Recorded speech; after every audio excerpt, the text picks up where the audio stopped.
Hey, this is Dan again. In this video we're going to talk about restaurant smoke eaters.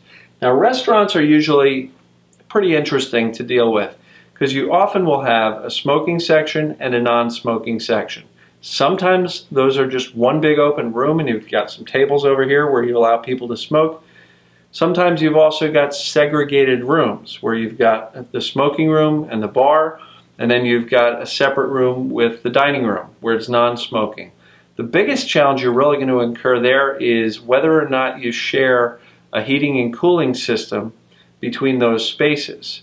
Now, there's something in the heating and air conditioning industry called positive and negative pressure.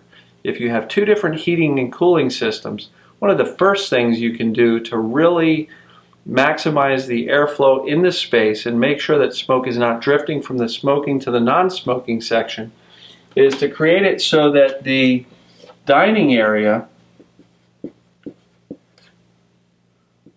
has a positive and the bar has a negative pressure. And what that means is as the heating and cooling system blows air into the dining room, you're blowing more air into here, and in the bar you've got less air blowing in. You perhaps even have a little bit of exhaust,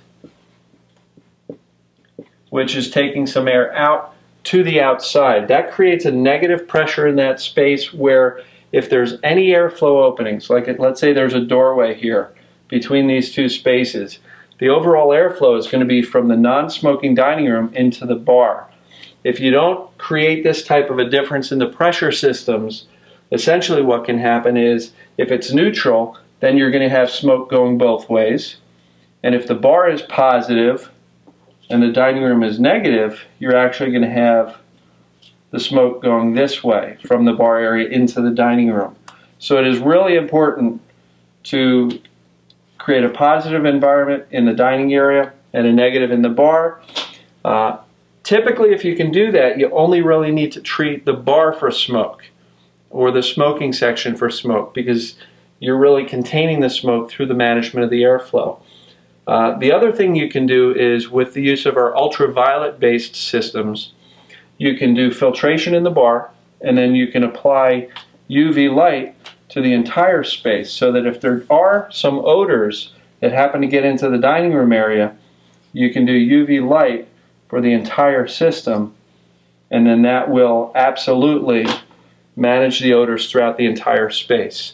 So below there's going to be a couple of links to the recommended products to take a look at, and I would also recommend that you get in touch with us, pick up the phone, or request a quote, tell us a little bit about your space, and we'd be glad to make a personal recommendation. But again, this is some of the challenges that you have in a restaurant where you've got a smoking and a non-smoking section.